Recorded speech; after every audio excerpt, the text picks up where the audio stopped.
오늘은 지난 시간 이어서 우리가 어떻게 자족하면서 검소하게 살 것인가 하는 주제를 같이 살펴보도록 그렇게 하겠습니다. 올해 베스트셀러는 경제에 관한 책들입니다. 경제학이라 할 수도 있고 사실은 경제학보다는 한마디로 돈 버는 방법에 관한 책들이 가장 많이 팔리고 있습니다. 저는 책 검색할 때 쓰는 사이트가 노란북인데 노란북에다가 돈에 관련된 단어 몇 가지를 넣었습니다. 부동산 이렇게 넣었더니 검색 숫자가 5,154권으로 나왔습니다. 5,000 정도면 무지무지하게 많은 겁니다, 책에. 부동산 끝나고 나면 또 뭘 쳤을까요? 예, 주식 쳤겠죠? 예, 주식을 검색을 했더니 더 많이 나왔습니다. 5,810건이 나왔습니다.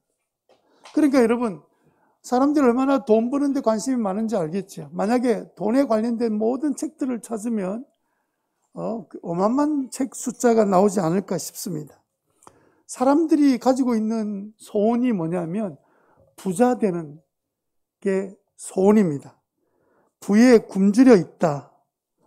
얼마나 부에 굶주렸으면 주식을 사는데 주식을 팔기도 하고 관리하는 증권회사에서 빌려주는 돈을 빌려다가 증권을 사는, 그러니까 자신의 능력으로는 1금융권에서 돈이 빌려지지 않는 거예요. 그러니까 주식은 더 사고 싶은데, 그래서 증권회사의 높은 이자에 불구하고 이 대출을 받아서 그리고 그 돈 가지고 주식에 몰빵하는 20대, 30대들이 늘어나고 있다는 뉴스입니다. 여러분, 뭐든지 빚내서 주식하면 그게 망한다고 다들 이야기를 해요. 그런데도 이런 현상이 일어나는 이유가 뭡니까? 지금 저이자에다가 지금이 기회다 모두 다 주식을 하고 있으니까 마치 자기만 이 대열에서 빠진 것 같은, 그래서 부자의 대열에서 빠지는 것 아닌가 하는 그런 두려움으로 주식을 사고 있다, 그렇게 이야기하고 있는데, 이 주식이 장기적으로 생각해서 기업, 잘 운영되는 기업, 장래가 촉망한 기업에다가 내가 돈을 투자해서 장사를 잘해라, 그래서 그 이익을 나에게 돌려달라, 이게 원래 주식인데, 그냥 돈 어디에 넣었다가 돈이 조금 오르면 또 뭐 팔았다가 또 넣었다가, 이거는 사실은 그 회사를 믿고 투자하는 정상적인 주식 투자가 아니고 그냥 수익만 생각하는 투자이기 때문에 이런 경우에는 개미들이 다 죽습니다, 일반적으로. 참 우리가 지금 하고 있는 주식이 굉장히 위험한데, 최근 2주간에 신용융자를 받아서 개인 투자자가 빌려간 돈이 1조 원이 됐습니다. 2주 만에 1조 원. 그걸 뭐 부동산 사려고 돈 요즘 안 빌려주니까 부동산을 사기 위한 돈도 아니고 전부 다 일반적으로 주식 투자하기 위해서 빌려간 돈이 1조다. 그러니까 지금 뭐 주식이 이렇게 경기가 나쁜데 주식이 잘 된다는 게 아주 비정상적인 상황에서 막 주식 거래가 활성화되는 참 굉장히 위험한 시기를 우리가 보내고 있습니다. 이렇게 모두 다 부자에 굶주린 사람을 요즘 부르는 단어가 생겼습니다.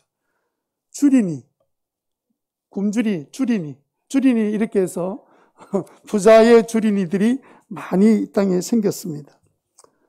세상은 뭐라고 이렇게 말을 하고 있는 것 같습니까? 제가 들려오는 소리는 뭐라고 들리는 것처럼 설명한다면 부자 되는 것에 굶주린 사람이 부자가 된다, 그렇게 말하는 것 같아요. 그러니까 돈에 갈망이 있는 사람이 돈을 번다. 어떻게 보면 맞는 말 같기도 해요. 우리 신자들은 어떨까요? 신자들은 부자를 갈망하면서 돈에 굶주린 주린이가 되면 될까요? 그러면 부자가 되는 건가요? 그래서 부동산, 주식, 비트코인, 테슬라 또 대표는, CEO는 또 뭐 이 비트코인에다 1조가 넘는 돈을 투자하니까 뭐 또 전 세계 특별히 한국에 있는 이런 또 젊은이들이 막 그 비트코인 산다고 또 정신이 없는 아주 정말 부동산 주식 이런 데 올인을 하면, 크리스찬들이 올인하면 부자가 될까요? 성공할 수 있을까요? 물론 저도 돈에 관심이 많고 욕심이 많습니다. 제가 돈에 욕심이 없다는 것은 아닙니다.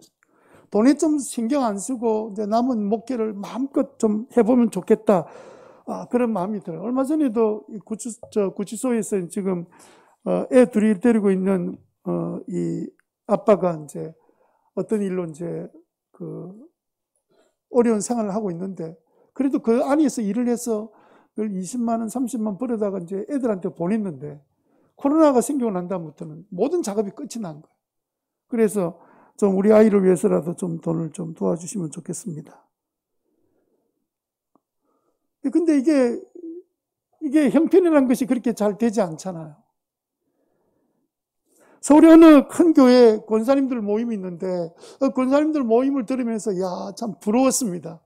이 권사님들은 주로 뭐 하는 권사님들이냐면, 이제 카드나 수표를 들고 다니다가 이제 교회에 와가지고 목사님이 이제 양복 상의를 벗어 놓으면 그 안에 있는 지갑을 꺼내가지고 그 수표가 비어 있으면 수표를 넣어주고, 근데 또 새로운 카드면 카드를 꽂아주면서 이렇게 한다는 거예요. 와, 그런 교회도 있나? 좀 이상한 교회다. 생각이 들면서도 한편 와, 진짜 그런 마음대로 쓸 수 있겠네. 그런 목회를 좀 해보면 좋겠다. 그런 생각이 잠시 들었습니다만은, 여러분들은 어때요? 여러분들은 만약 돈에 별로 관심이 없죠? 아내가 처갓집에 갔다 오고 난 다음에 갑자기 지갑을 차서 거기다가 막 수표를 막 넣어주고 이런 건 생각도 안 하지, 그죠? 그런 일이 일어나면 나는 못 살아. 이렇게 반응하는 처럼 이렇게 보이는데, 속을 알 수가 없어요. 그죠? 다들 이제 돈에 대한 욕심이나 관심이 다 있을 텐데, 우리는 오늘 이 본문을 읽었습니다만은 그 본문 읽은 가운데 이런 구절이 있었어요. 기억나시는지 모르겠습니다. 8절에 보면 먹는 것이 있고 입는 것이 있으면 뭐하라? 족한 줄로 여겨라. 그 말이 무슨 말입니까? 그거를 만족하게 생각해라, 그런 뜻 아닙니까? 다르게 말하면 그렇게 아주 검소하게 살아라, 이렇게 들리는데요.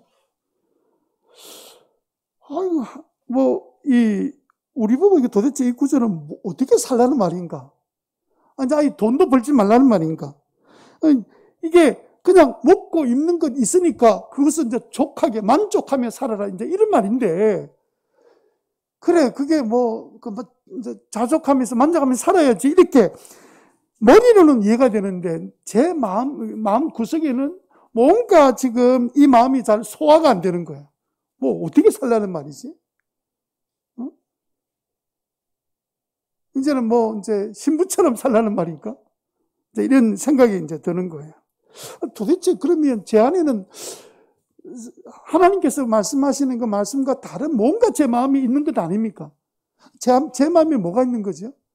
그래서 제 마음에 뭐가 있는지를 찾아봤습니다. 잠언 30장 15절 보니까 이런 말씀이 나와요. 거머리에게는 딸이 둘이 있는데 달라하며 보채는 딸이 둘이 있다. 전혀 배부른 줄 모르는 것이 셋이 있고 만족을 모르는 것이 넷이나 있다는 거예요. 누구한테는요? 돈의 주인이 된 돈의 거머리처럼 붙어 있기를 원하는 내 속에는 그런 것들이 있다는 거예요. 아무리 주고 또 줘도 만족은 아예 없는, 더 달라 하는 보채는 딸이 둘이나 내 속에 들어있는 거죠. 이게 도대체 뭔가를 보니까 16절에 이렇게 되어 있습니다. 곧 스월, 지옥 같은 곳, 아기를 못 낳는 태, 물로 갈증을 없앨 수 없는 땅에다 아마 그냥 푹고 쏟아져도 조금 시간 지나면 언제 비 왔냐? 그 다음날, 그죠? 또 부어라 해도 끝이 없죠. 만족하다고 말할 줄 모르는 불은 뭐든지 다 태우고도 계속 태울 수 있습니다. 나는 만족이 없어. 이러면서 계속 태우는 불이 바로 우리 안에 있다는 거예요. 부에 대한 욕망이 우리에게 있다는 거죠. 그러니까 이런 본능이 우리 자신 속에서 뭐라고 말하냐면 검소한 삶은 가난한 삶이고 가난한 삶은 불행한 삶이다 라고 이제 말하고 있는 거예요. 그런데 오늘 본문은 뭐라고 말하고 있습니까? 먹을 것 있고 입을 것 있지. 그러면 족하게 생각해라. 그 뭐 더 이상의 것을 생각하냐 이렇게 말하니까 도대체 뭘 하라는 말씀인가? 이 본문 말씀은 쉽게 말하면 네가 진짜 행복하길 원하면 자족하는 삶을 사는 사람이 행복하다. 먹을 것 입을 것으로 자족해라. 이렇게 말하는 거예요. 여러분 그렇게 믿어지시고 여러분들은 이게 받아지나요? 모두가 다 부자가 되고 싶은데 부자 교회, 부자 목사, 부자 장로, 부자 권사, 부자 집사, 부자 청년, 부자 성도 다 되고 싶은데 갑자기 성경은 그냥 간단하게 너 이거 벗은 사람 아무도 없잖아요. 오늘 집에 가면 내일 먹을 건지 뭘 먹어야 될 건지 먹을 것이 없어 걱정되는 사람 아무도 없잖아요. 그냥 그럼 만족하게 살아. 이렇게 이야기하고 있으니까 도대체 어떻게 하라는 거예요. 그러면서 성경은 계속 뭘 말하냐면 부자 되려고 하면 너 쉽게 유혹에 빠지고 그리고 너는 파멸의 길로 스스로 들어가는 거야. 그렇게 지금 이야기하고 있단 말이에요. 무슨 말을 우리한테 하고 싶어서 지금 성경은 이렇게 말하고 있을까요? 심리학에서 보는 단어, 쓰는 단어 두 가지가 있는데 하나는 소유 가치와 존재 가치라는 단어를 씁니다. 여러분 소유냐 삶이냐 이런 주제들이 책으로도 나오고 유명한 책이 있지, 그죠? 소유 가치, 존재 가치라는 말 들어보셨습니까? 여러분 사람의 행복은 소유를 많이 할수록 소유 가치가 높아질 텐데 그게 있는 것이 아니라 자기 존재가 얼마나 귀한지를 아는 존재 가치가 높을수록 사람은 행복해진다라고 심리학도 그렇게 이야기하고 있습니다. 쉽게 말하면 사람의 행복은 소유함이 있는 것이 아니라 자기 존재가 얼마나 가치 있는지를 아느냐에 결정이 된다는 뜻이에요. 그러니까 자기 존재에 대한 가치가 높은 사람은 행복해요. 좀 가진 것이 좀 적을지라도. 그러나 자기 존재 가치가 없고 그냥 가진 것이 많을지라도 이 사람은 만족이라는 게 없는 거예요. 자기보다 더 잘 사는 사람이 있습니다. 나는 뭐가 좀 부족합니다. 끊임없는 비교와 끊임없는 불만과 불평으로 가득 차는 삶을 살아간다는 거예요. 그러니까 자기 존재 가치는 낮고 가진 소유가 많으면 자존감은 낮고 늘 다른 사람과 비교하면서 결국 그렇게 사는 사람을 가르쳐서 졸부다. 사람은 덜 돼 있고 돈만 많다. 그래서 행복할 수 없는 사람이라고 다들 이야기하는 거죠. 기독교 신앙의 핵심은 뭐냐면 소유에 있는 것이 아니라 존재에 있는 것이다.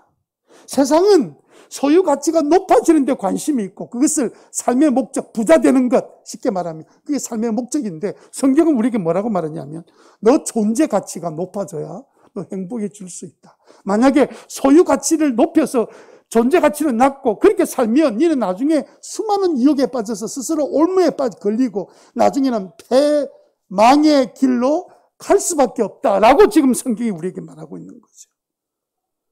이게 따지고 보면 우리 인간을 연구한 심리학에서 말하는 것과 조금 전에 말하고 있는 성경 말씀이 전혀 다른 게 아니더라고요. 그러니까 여러분 성경은 이렇게 말하는 거예요. 입고 먹는 문제로 만족할 줄 모르는 인생은 지금 현재 자기의 있는 삶에서 자족할 줄 모르는 사람은 있는 것, 소유를 갖다 퍼부어도 그런 패가 망신하는 쪽으로 선택해 가는 거지.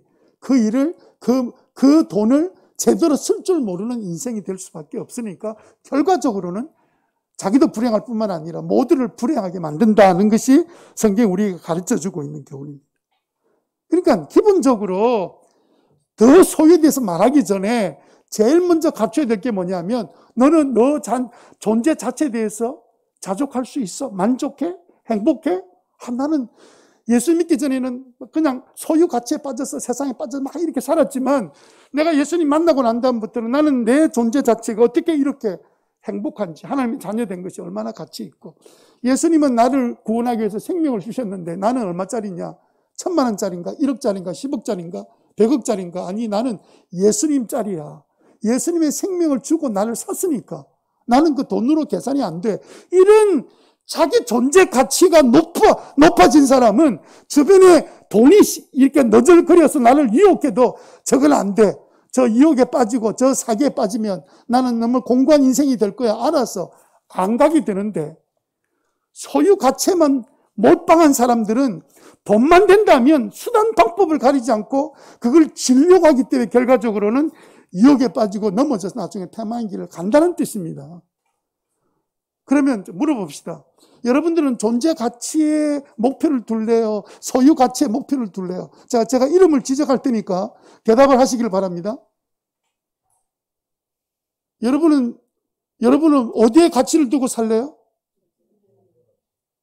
뭐라고요? 예. 그러니까 제가 그렇게 대답할 줄 알고, 존재 가치에 둬야 그 사람이 자족할 줄 알게 돼요.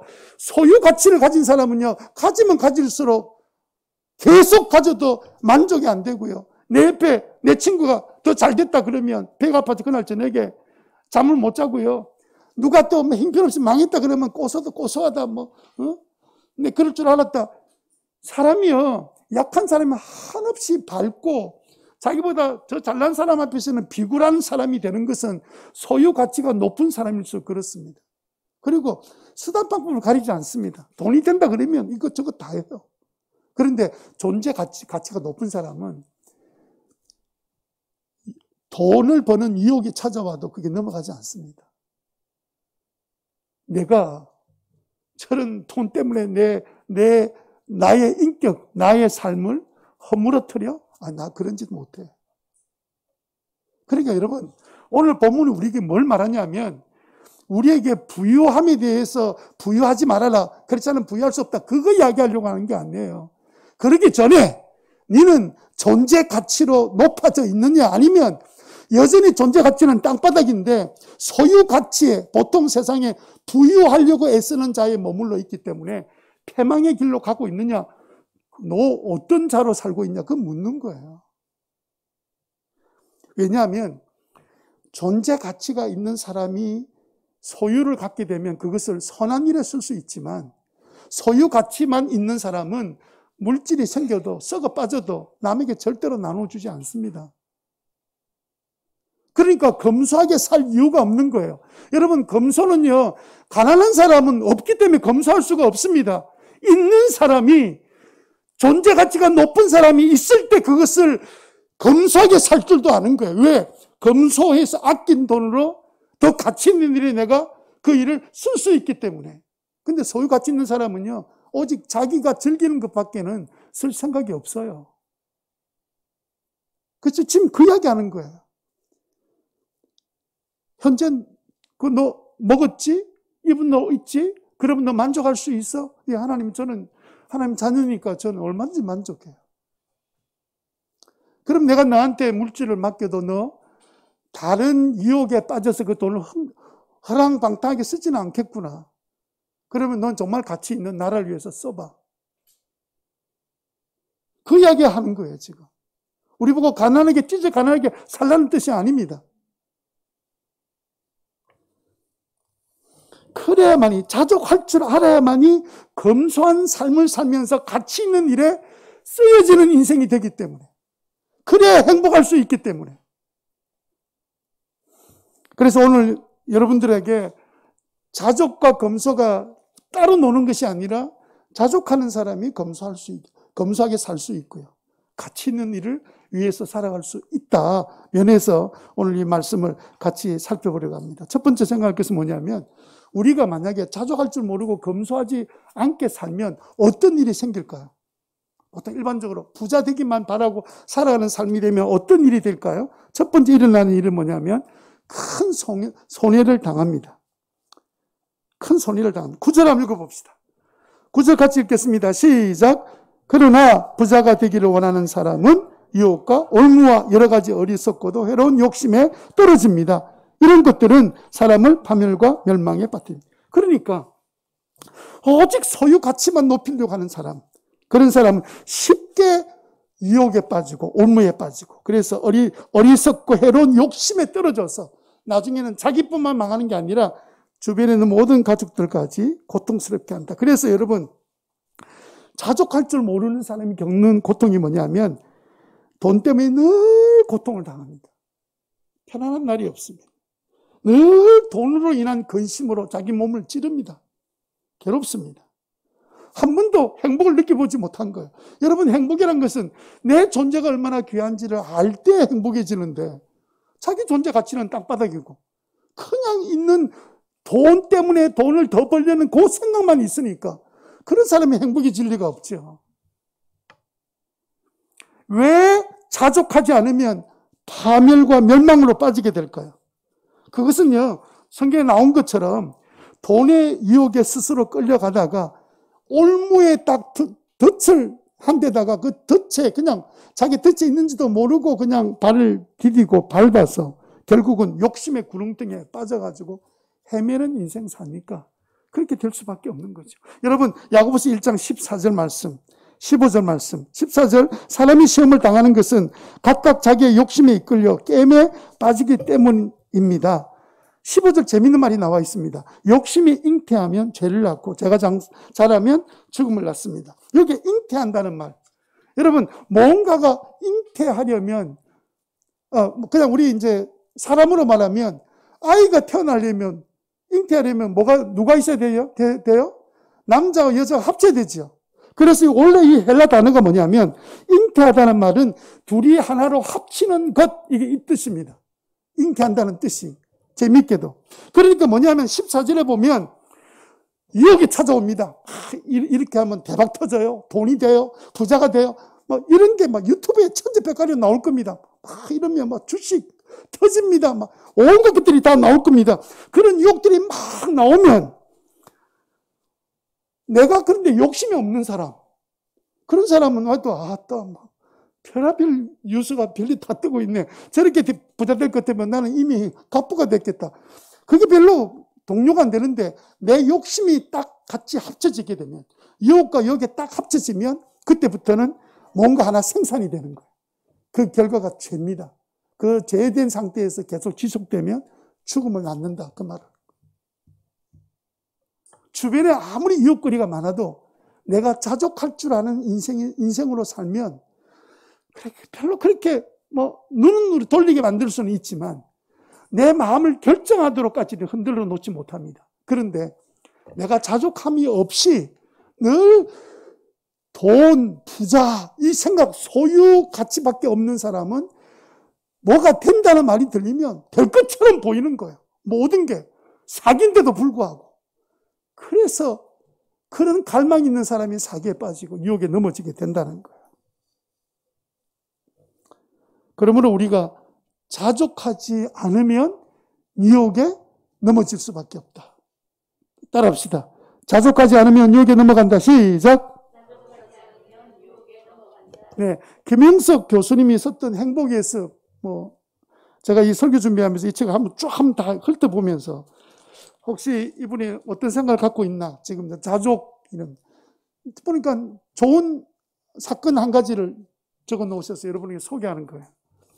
부산에 개업한 한 의사가 목이 좋은 곳에다가 병원 건물을 이제 빌려가지고 병원을 시작했습니다. 그런데 그 몫이 좋은 데다가 열심히 환자를 돌보는 가운데 환자들이 많이 몰려들면 뭐도 같이 많이 몰려옵니까? 안 해봤습니까? 이래 환자가 많이 몰려오면 뭐 들고 와요? 돈 들고 오잖아. 여러분들 맨날 돈 갖다 줬죠. 병원 가면서.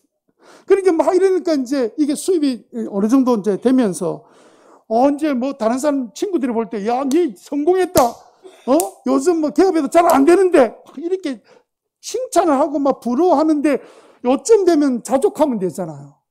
참, 얘는 또 서울에서 공부하고 있고. 그래서 이제 이 정도 생활이면 우리가 앞으로 좀 더 여유 있게 가치 있는 삶을 살겠다 이렇게 생각할 텐데 소유 가치밖에 없었던 이 의사 부부가 여기서 뛰어넘어서 어떻게 하면 좀 더 돈을 쉽게 더 벌까 하고 부부가 아나니아 삽비라처럼 머리를 맞대고 막 이야기를 나누니까 결국 이 부부가 뭘 결정했냐면 그럼 막 그냥 우리가 아파트 사서 팔고 아파트 사서 팔고 건물 사서 팔고 이렇게 하자 해서 하나 사고 팔고 하나 사고 팔고 이러면서 꽤 돈이 병원 의사보다 훨씬 돈을 많이 번 거. 뭐 그럴 수밖에 없죠. 그게 지금 우리나라에 있는 지금 현재 구조인데 그렇게 해서 이제 돈을 이제 벌게 된 거예요. 그럼 여기도 그럼 그 정도 벌었으면 이제 돈이 그럼 그 정도 있으면 됐지. 그런데 이게 그게 만족이 안 되는 거잖아요. 있으면 만족할 줄 알지만 더 갖고 싶은 거예요. 그래서 병원을 자기 후배 의사한테 맡겨놓고 본격적으로 우리가 한번 이 일에 뛰어들자 이렇게 해가지고 막 그동안 이제 정보들 이런 거 생각해서 이제 좋은 땅을 사서 거기에다가 이제 건물을 높여 올려서 그리고 이제 그 다음에 이제 건물을 팔고 이런 여러 가지 복잡한 생각을 가지고 있으면서 이제 사람 만나가지고 아는 사람 만나서 이제 서로 합의를 보고 땅을 이제 비싼 땅을 샀습니다. 좋은 땅, 시내 땅을 샀어요. 그래가지고 이제 건물을 지으려고 다 설계하고 이러는 동안에 발견된 게 뭐냐면 얼마 후에 이 땅이 나중에 한 부분이 잘려서 도로가 된다는 거예요. 분명히 소개했던 부동산에 있는 사람이 전혀 그런 이야기 하지 않다가 나중에 다 이제 서류가 넘어오고 난 다음에 딱 보니까 이게 적지 않은 땅이 이렇게 도로로 가버리면 이거 건물이 웃기는 건물이 돼버리는 거예요. 그래가지고 이 의사가 그다음부터는 이 부분을 해결하려고 막 노심초사 변호사까지 좋은 변호사까지 사가지고 막 그리고 이제 이걸 가지고 소송을 건 거예요. 소송이 이제 시작되니까 재판하는 동안에 몇 달을 여기저기 사람 만나고 공무원 만나고 뛰어다니다 어느 날 부산 시내 차를 몰고 들어가다가 갑자기 뇌졸중으로 차 안에서 쓰러진 거예요. 그래서 병원에 호송이 됐습니다. 근데 병원에 가서 치료를 하면 보통 이제 뇌졸중 잠시 오면 그냥 그러다가 좀 지나면 회복이 되는데 후유증이 심각한 거예요. 소송 문제를 해결할 능력이 이제 완전히 상실하게 된 거예요. 그러니까 이 부인은 서울에 대학 다니고 있는 아들을 불러내렸습니다. 그리고는 벌어진 일들을 수습하고 정리하는데 시간을 보내는 중에 남편은 병원에서 죽었어요. 결국은 아들도 대학 졸업 못하고 그리고 온 가족의 졸지에 불행의 늪속에 빠지니까 이제는 헤어날 방법이 없는 거예요. 전에는 남편이 있어서 병원 할 때는 길이 다 보였는데 이제 길이 완전히 막혀버린 거죠. 그러면서 이 김영석 교수님 하신 말씀이 자족할 줄 모르니까. 우리 한번 생각해 보세요. 우리요? 여러분 지금 한 달 후에 먹을 거 걱정 안 할 정도로 한 달 정도는 한 달, 1년 정도는 버틸 수 있잖아요. 없으면 정부에서 줄 거고. 여러분 지금 전 세계에서 내일 오늘 저녁에 뭘 먹어야 될지 걱정하는 사람이 얼마나 많은 줄 아세요? 현재 자기 존재에 대한 존재가 얼마나 귀한지를 모르는 사람이 돈에 욕심을 부리기 시작하면 망하는 길밖에 없는 거예요. 그러면 우리가 어떻게 하면 자족하면서 검소하고 가치 있는 삶을 살 수 있을까? 두 번째 우리가 생각할 것은 뭐냐면 여겨라. 따라합시다. 여겨라. 이 여겨라 말은 무슨 말이냐면 오늘 말씀은 우리들 보고 너 자족해, 만족해 이렇게 이야기하고 있죠. 그런데 우리의 본능은 그렇지 않습니다. 더 갖고 싶습니다. 솔직히.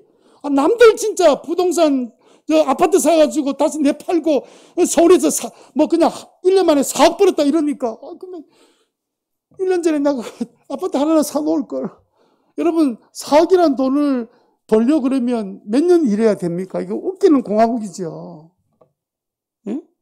그러니까 끊임없는 본능적인 욕심과 하나님 말씀 사이에 갈등이 막 시작되는 거죠. 이게. 그러면 어떻게 해야 말씀을 믿고 말씀을 이기는 삶을 살 수 있을까요?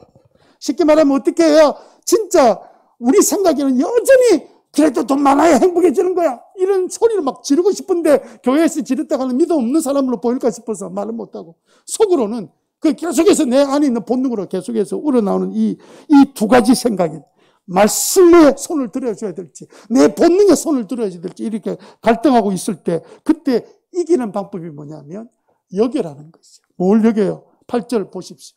8절에 우리는 먹을 것과 입을 것이 있으면 그것으로 만족해야 할 것입니다. 이 단어 자체가 무슨 말로 번역이 가능하냐면 그것으로 만족이 여겨야 할 것입니다. 그 뜻이에요. 만족이 여겨야 된다는 거예요. 입고 먹는 기본 필요가 채워졌으면 만족하게 여겨라. 왜 그렇게 말씀하시냐면 이런 일에 만족하는 왜 자기 존재 가치가 있다는 사실을 아는 사람만이 재물에 소망을 두지 않고 하나님께 소망을 두면서 하나님의 일을 할 수 있기 때문에 그런 거예요.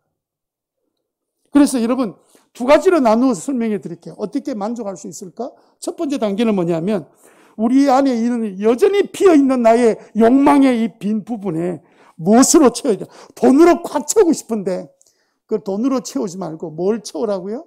하나님으로 채우라는 거, 하나님으로. 그래서 여러분 디모데전서 6장 17절에 이렇게 되어 있습니다.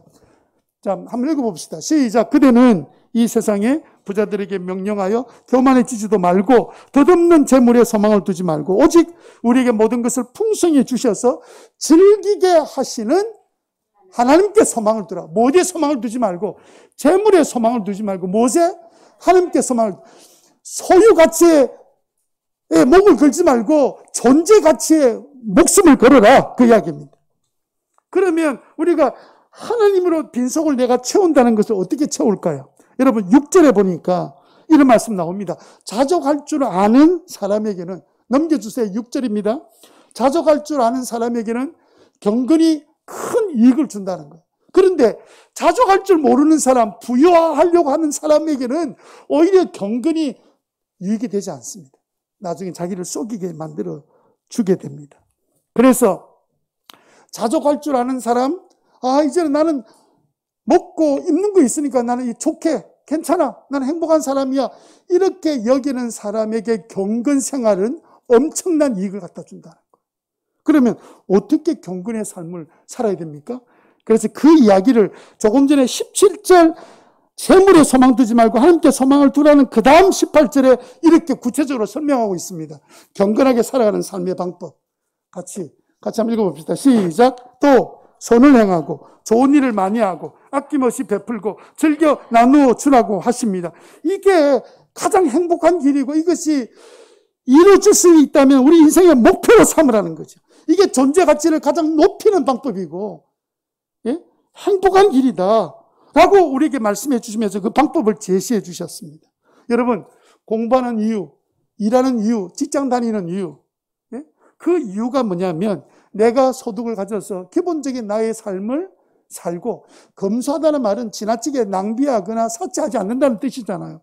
그렇지 않으면서 그 가지고 있는 생겨주신 하나님이 허락해 주신 그 소유를 가지고 뭐 해야 되냐? 선한 일하고 좋은 일하고 아낌없이 나눠주면서 자기 인생에 나눠줄 때 주는 그 자기 존재의 기쁨, 사람들이 도움을 받으면서 살 소망을 갖게 되는 그 기쁜 모습을 보면서 행복이 무엇인지를 느끼라는 것이 주님의 뜻이란 말이에요.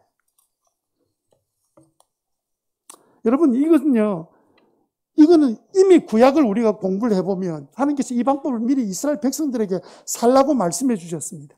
그 방법이 뭐냐면 최소의 기준으로 말하는 제 두 번째 11조를 하라는 겁니다. 무슨 말입니까? 제 2의 11조라니요. 신명기 14장 28절 29절 한번 봅시다. 신명기 14장 28절.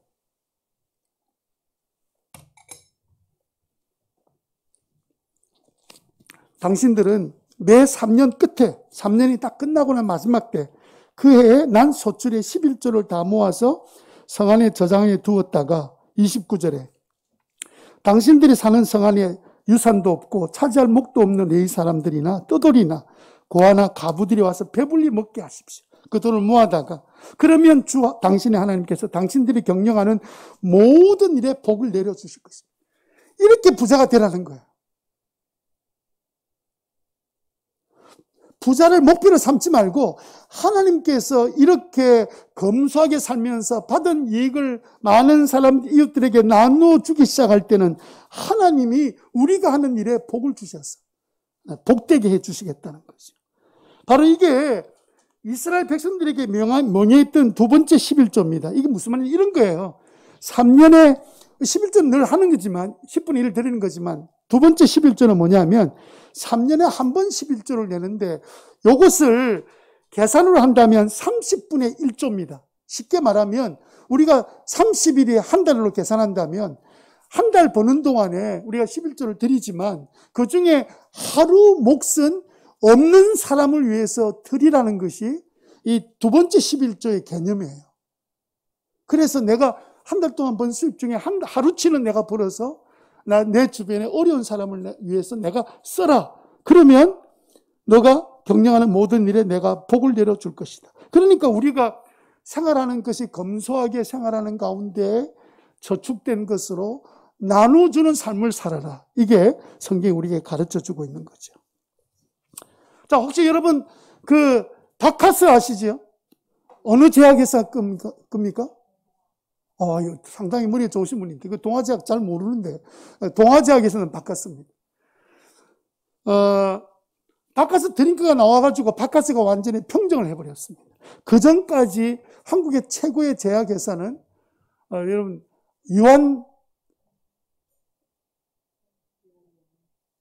여기 옆에 삐꼼씨 나죠? 유한양행입니다. 유한양행이 한국에서 최고의 제약회사입니다.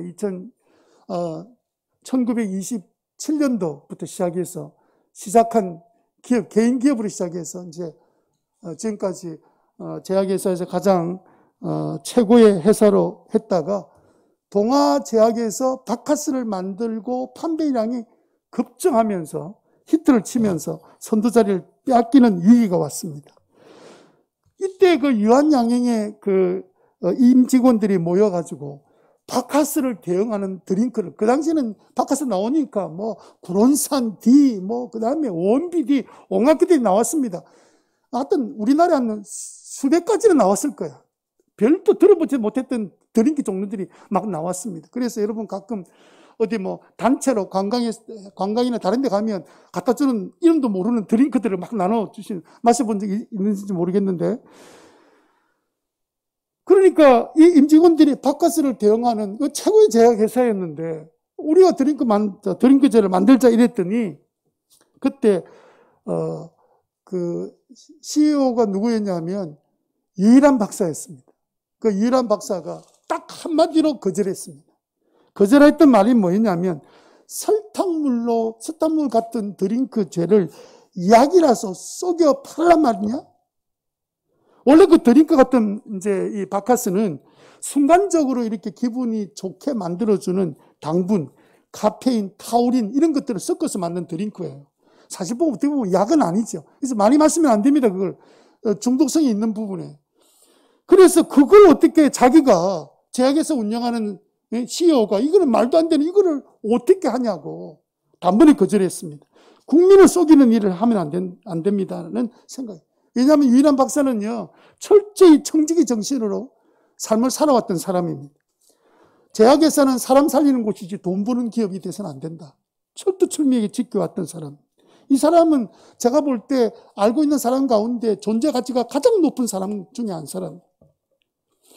그래서 그러지 말고 제대로 된 걸 좀 개발해라 해서 그때 만들었던 것이 드링크를 만들지 않고 제대로 된 약 비꼼씨를 만든 겁니다. 그래서 비꼼씨가 나왔습니다. 비꼼씨 안 드셔보셨죠? 네. 비타민으로서 아주 좋은 약을 만들었습니다. 우리나라 제약회사 가운데 모든 사람에게 존경받는 제약회사가 유한양행입니다. 그렇다고 제가 뭐 주식이 있거나 뭐 광고비 받은 거 아닙니다. 여러분, 세 번째로 마지막으로 생각해서 뭐냐면 자족하면서 검소하는 삶을 살면 어떤 일이 일어날까요? 세 번째는요, 큰 이익을 누리게 됩니다. 큰 이익을 받습니다. 첫 번째는 내가 큰 이익을 받습니다. 우선 돈에서 자유하게 돼요. 돈에서 자유하는 사람은 돈이 보입니다. 이렇게 어떻게 될지. 돈에서 자유하지 않는 사람은 돈이 끄는 대로 끌려갈 수밖에 없습니다. 세상과 다른 삶을 사는 거예요. 게다가 진짜 부자의 길을 걸어가기 시작합니다. 여러분, 그냥 돈 조금 벌어가지고 그것 가지고 인생 망치는 사람 주변에 얼마나 많은 줄 아십니까? 무엇이 없어서 그래요? 소유 가치는 있는데 뭐가 없어요? 존재 가치가 땅바닥이기 때문에 그런 거예요. 그러니까 여러분 보십시오. 기업들마다 하는 일들을 보십시오. 어떤 사람은 이 유한양행처럼 가치를 위해서 운영되는 기업이 있는가 하면 정말 그런 기업들이 우리 많이 있잖아요. 두 번째는요, 내 주위 사람들이 진짜 이익을 얻습니다. 우리 국민들이 이익을 얻을 수 있겠죠. 유한양행이 갖고 있는 그 회사의 사운처럼 18절 보십시오. 18절. 또 선을 행하고 좋은 일을 많이 하고 아낌없이 베풀고 즐겨 나누어 주라고 하십니다. 여러분, 그렇게 해주니 어떻게 주변 사람들이 좋지 않을 수 있겠습니까? 세 번째 이익은 뭐냐면 영원히 남는 생명의 상급을 쌓아놓는 일을 합니다. 19절 보세요. 19절 이어서 뭐라고 말하냐면 그렇게 하여 앞날을 위하여 든든한 기초를 스스로 쌓아서 참된 생명을 얻으라고 하십니다. 하나님이 계획을 다 갖고 계신 거예요. 우리한테 자족해라. 그래야 검사할 수 있다. 검사하는 삶을 살면서 너는 많이 베푸는 사람이 되라. 그렇게 베풀 때 영원한 생명의 상급을 너는 쌓아가는 것이다. 이렇게 주님 말씀하셨어요. 그러니까 여러분 시편 23편을 보면 여호와가 나를 목자로 모시고 사는 사람은 내게 부족함이 있어요, 없어요? 부족함이 없죠. 하나님으로부터 구한 사람은 부족함이 없습니다. 원수 앞에서도 하나님께서 가만두지 아니하시고 상을 펴놓으시고 그래서 내 잔이 넘치게 부어주시는 하나님. 하나님 이제 됐습니다. 제게 너무 과합니다. 라고 할 정도로 주께서 부어주신다는 거예요. 이게 크리스찬들이 가난하게 살아라 그런 의미로 말하는 것이 아닙니다. 얼마든지 선한 일을 많이 할 수 있는 그런 사람 인생으로 살라는 뜻입니다.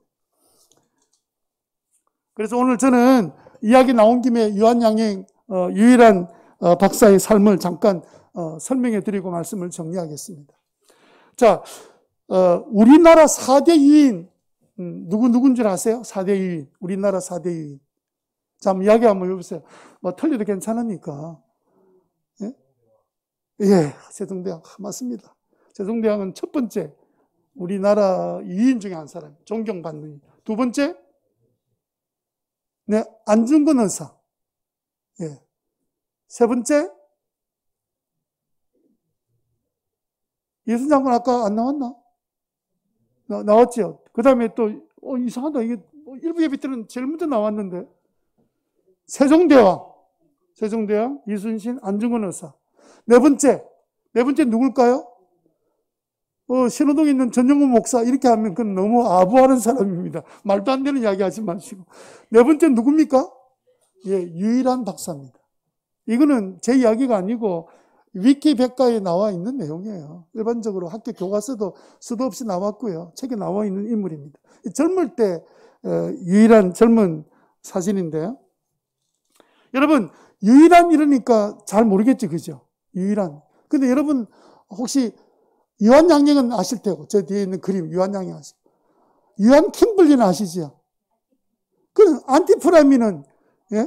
바로 유한양행이 처음으로 만들었던 약입니다. 그 당시에 너무 그냥 상처가 많고 이런데 치료제가 없어서 소염 진통제 역할을 할 수 있도록 안티프라민 만들어서 지금까지 팔고 있는 한국 사람 중에 역대 가장 많은 약이 팔렸던 약이 안티프라민 약이죠. 여러분, 어떻게 해서, 세종대왕의 삶은 우리 관심 없고 한글을 만드는 바람에 그분은 우리가 존경하는 분이고, 나라가 어려울 때 이순신 장군이 나라를 건진 일을 전략가였기 때문에 우리가 존경하고, 안중근 의사는 나라를 위해 자기 목숨을 바쳤기 때문에, 그럼 이 양반은 뭐 했길래 4대 유인 중에 들어갑니까? 이해가 안 되잖아요. 원래 이분은 신실한 기독교인 아버지의 장남으로 태어나 자랐습니다. 일제하에 아버지는 재봉틀로 성공을 한 사람인데 그 나라가 돌아가는 꼴을 보니까 어떻게 하면 이 나라를 제대로 세울까? 그 아버지가 무식하긴 했지만 한 가지 분명한 생각은 교육이었습니다. 그래서 모든 자녀들을 다 공부할 수 있는 곳으로 다 보냈습니다. 그래서 장남을 미국에 보낸 거예요. 이제 침례교 선교사들이 들어왔을 때 영향을 좀 받았던 것 같아요. 그래서 9살 때 미국으로 보냅니다. 보내는데 얼마나 미국을 몰랐으면 미국 가운데서 가장 중심이 되는 곳은 미국 대륙 가운데다 이렇게 생각하고 미국 대륙 가운데로 보내려고 작정한 거예요.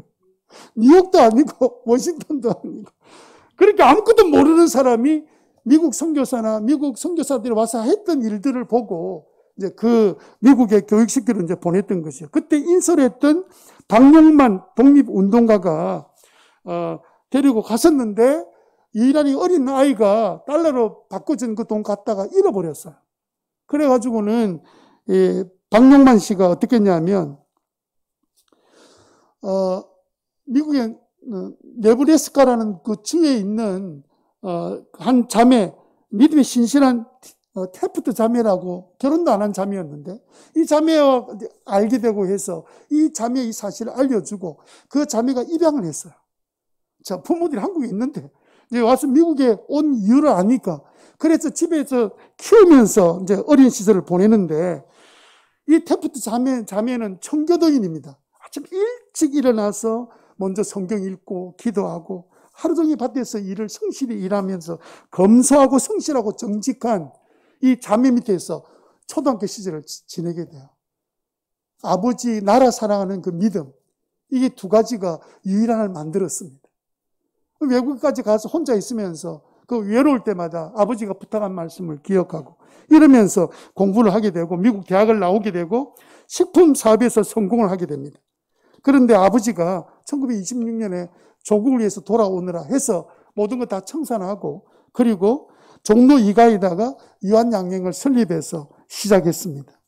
그가 믿었던 것은 뭐냐면 이 모든 것들이 하나님께서 나에게 맡기신 것이고 기업은 사회를 위해서 존재하고 나라와 민족을 위해서 일하는 것은 기독교인이 할 일이다. 사명이다. 이런 아버지의 생각을 가지고 그리고 시작했는데 대표적인 건 뭐냐면 1939년에 한국에서 최초로 이분이 최초로 한 게 굉장히 많습니다. 최초로 했던 게 뭐냐면 종업원 지주제. 종업원 모두가 주인이 되게 만드는 지주제를 만든 거예요.